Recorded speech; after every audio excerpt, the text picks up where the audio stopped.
Welcome to the Rusty Garage and Homestead. My name is Mike, and in today's video I'm going to do some upgrades to our Eastonmade Apex. And I'll go around before and show you kind of what we are upgrading, and then I'll show you after. Not going to go into a lot of detail on how to do the upgrades, because if you're looking at buying an Apex, the upgrades are already going to be done. So let me show you what's changing. Right here was one of the gripes I had for the umbrella holder. They've already got a quick and easy fix for that. I'll show you that here in just a second. And then these hoses that go to the log lift, all that's getting changed around to make it easier to be able to swap the log lift to the other side if you want to. And here on the other side where the log lift can go, we've got two bushings that we got to put in here. I'll look and see if we either got to press these in or if we got to flapper wheel the paint, but there's a bigger bushing that goes down here and then a smaller bushing that goes up here.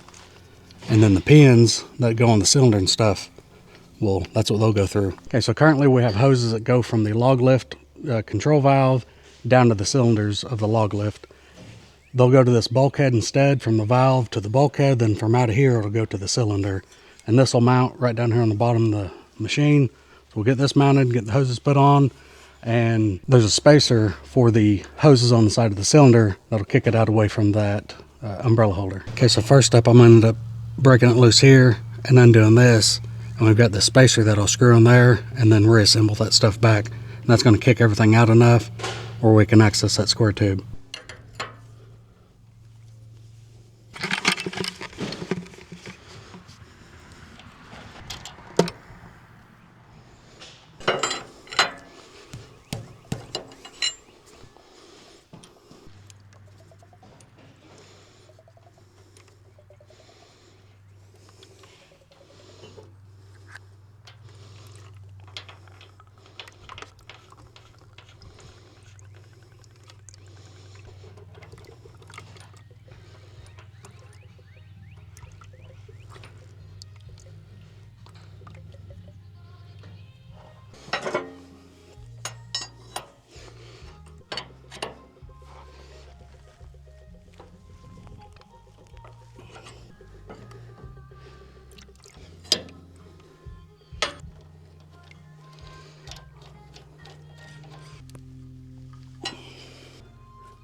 All right, it is already hot, so I'm gonna go ahead and get my umbrella put in here, see how it works.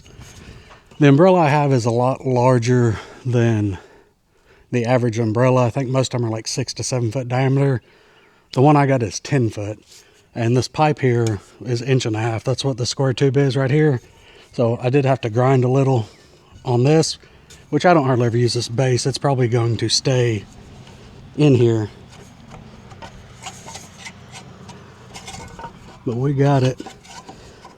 I don't want it to sit on that fitting down there, so we'll pick it up just a little and tighten this thing up. Now this umbrella is by far the best umbrella I've ever found, but it is massive.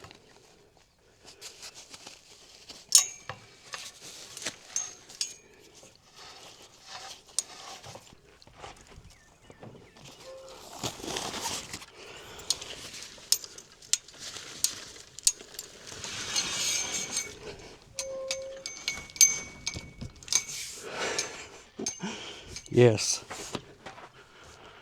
that will work out just fine. I think if I take this section out, it's going to be too long or too short. Well, not bad. It does cast a pretty good shadow.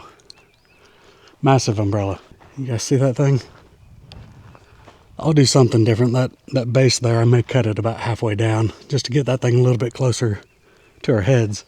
Now the next step, I'm going to go ahead and get all these hoses freed up so I can make sure I know which one's which. And that bulkhead, it mounts right down here. There's a nut here and bolt and one directly on the other side. Loosen them up and put that bulkhead on. Okay, you guys can see where the bulkhead is mounted, right down here. So I'll take the two hoses coming out of there. They've sent new hoses. We'll go from there down to the top side, then from the bottom we'll go out and straight into the log lift. I will get a little jack stand put under this while I get these hoses undone.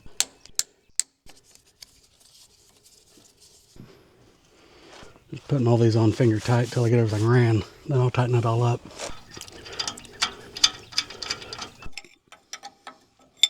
These hoses are probably the hardest ones to get to, but they're still fairly simple. Get this one routed.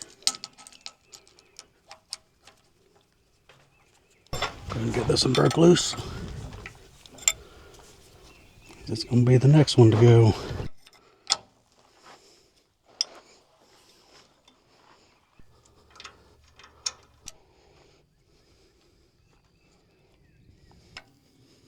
Okay, the upgrades are done to the Apex.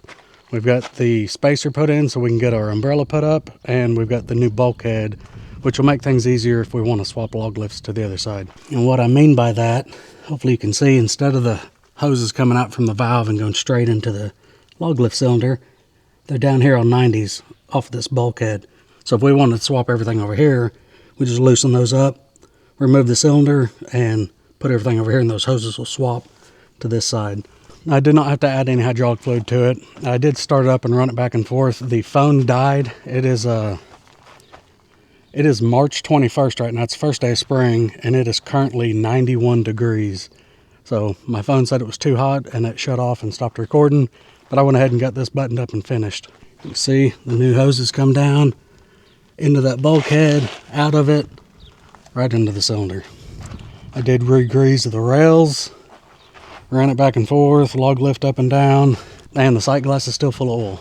The only thing I have left to do is install the bushings, which I don't think I'm going to do right now until I get ready to swap the log lift. Then I'll figure out how I need to put those in, if I need to press them in or take a flapper wheel to the inside of those holes where they'll press in by hand. Not sure yet.